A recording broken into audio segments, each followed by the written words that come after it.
Shalom, saudara-saudara yang terkasih dalam nama Tuhan kita Yesus Kristus. Pada siang hari ini saya akan membawakan sharing firman pada ayat Kolose 3 pasal 23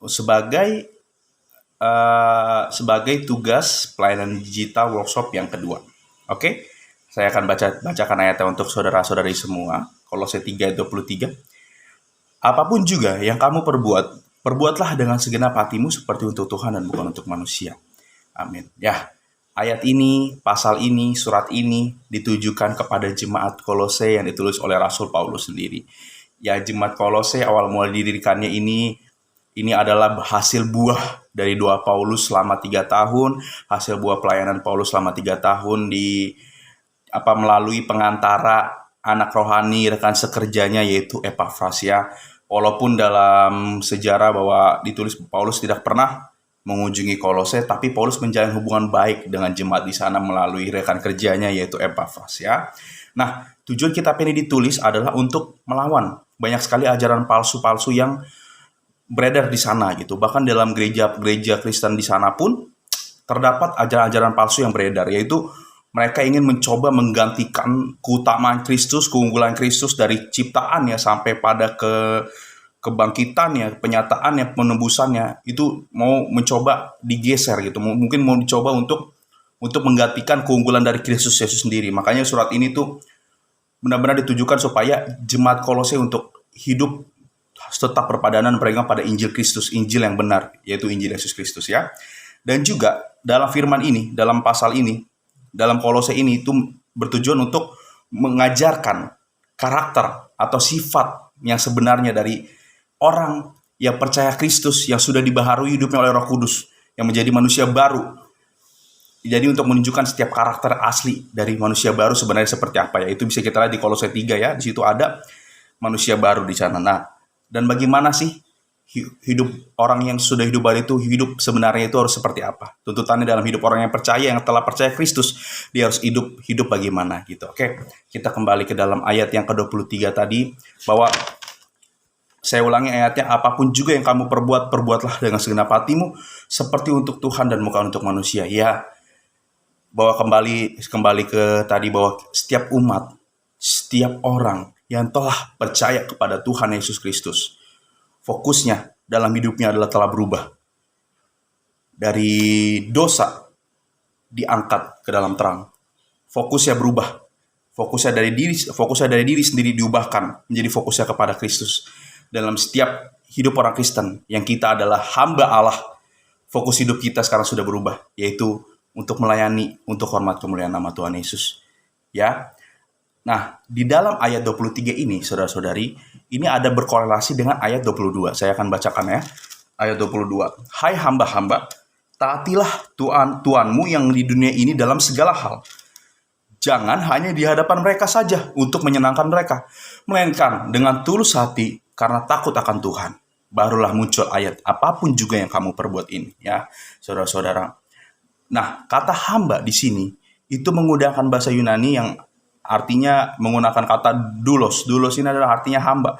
Doulos adalah seseorang yang menyerahkan seluruh dirinya untuk kehendak orang lain, untuk kehendak tuannya, untuk kehendak majikannya. Jadi doulos ini adalah benar-benar menyerahkan seluruh kehidupannya, kehendaknya, dirinya hanya untuk kehendak yang dia layani gitu. Dan korelasinya dengan kita orang percaya adalah kita adalah doulos, hamba Kristus.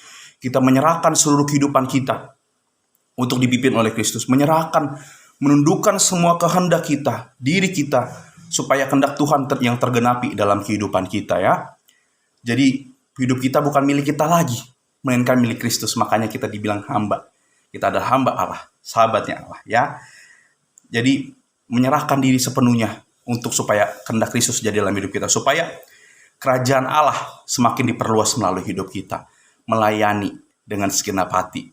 Nah, dalam korelasi dalam hidup sehari-hari adalah bahwa surat ini nggak cuma ditujukan kepada jemaat Kolose saja ya, tapi kepada kita yang saat ini sedang mendengarkan dan membaca firman Tuhan, bahwa dalam setiap apapun pekerjaan, mungkin ada yang di kantor ataupun dimanapun berada, mungkin sebagai anak di rumah melayani orang tua, melayani sesama di gereja, di kampus, dimanapun, firman Tuhan berkata kepada kita semua, mari kita melakukan dan melayani tugas tanggung jawab kita dengan segenap hati untuk kemuliaan nama Tuhan Yesus saja.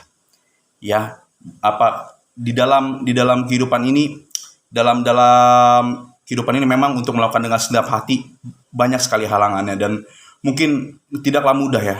Kadang-kadang ketika ada yang bergesekan, kita jadinya mungkin malas dan juga mungkin bersungut-sungut. Tetapi firman Tuhan bilang sama kita, mari berjuang untuk melakukan segala sesuatu dengan segenap hati. Karena fokus kita bukan lagi diri kita. Fokus kita bukan untuk mencari ketenaran, bukan supaya orang-orang senang sama kita. Bukan. Tapi fokus kita hanya untuk melayani Kristus. Karena Kristus telah terlebih dahulu melayani kita, maka kita melayani. Maka kita mengasihi. Ya. Nah, oke. Sekali lagi saya katakan bahwa setiap kita umat yang percaya kepada Kristus adalah hamba Allah. Marilah melakukan dengan segenap hati, setiap apapun kita, dimanapun kita berada, apapun pekerjaan kita. Dan ingat, apapun dalam firman Tuhan, kata apapun di sini adalah tidak terlepas dari kemahakudusan kebenaran firman Allah. Jadi setiap perbuatan kita bukan terlepas, tidak terlepas dari firman Allah. Jadi bukannya kita melakukan yang hal ketika kita pengen curang sama orang, ataupun kita mau jahat sama orang. Gue melakukan dengan segenap hati kok untuk Tuhan. Bukan seperti itu. Ayat ini ditujukan untuk melakukan kebenaran yang tidak terlepas kepada firman Tuhan. Jadi kita tetap melakukan kebenaran firman. Ditujukan adalah apapun di sini, apapun yang kita lakukan yang tidak terlepas dari firman. Ya. Bukan untuk memuaskan kedagingan kita ataupun melakukan dosa. Gitu ya. Oke, jemaat Tuhan, saudara-saudara yang terkasih, terima kasih. Sekian firman Tuhan dari saya. Kiranya biar Roh Kudus yang menolong kita untuk boleh terus melakukan firman dalam hidup sehari-hari. Biar dalam seluruh aspek hidup kita boleh segenap hati mengasihi Kristus, melayani Kristus untuk kemuliaan namanya. Ya, untuk membagikan kasih Kristus kepada sama, agar orang juga boleh merasakan kasih itu dalam hidup kita. Terus berjuang meskipun kehidupan rasanya naik turun, terus berjuang. Jangan takut, karena ada janji di ayat 24, saya bacakan ya. Kamu tahu bahwa dari Tuhanlah kamu akan menerima bagian yang ditentukan bagimu sebagai upah. Kristus adalah Tuhan dan kamu adalah hambanya. Betapa mulianya kita yang telah dipilih oleh Kristus menjadi hambanya untuk melayaninya, saudara-saudara. Percayalah dan ingatlah bahwa Kristus adalah Tuhan kita. Gak usah khawatir, pasti Dia akan mencukupkan hidup kita. Asalkan kita mau sungguh-sungguh untuk mengerjakan panggilan yang Tuhan sediakan dalam hidup kita. Terima kasih. Saya Jiva Yosia. Tuhan Yesus memberkati. Shalom.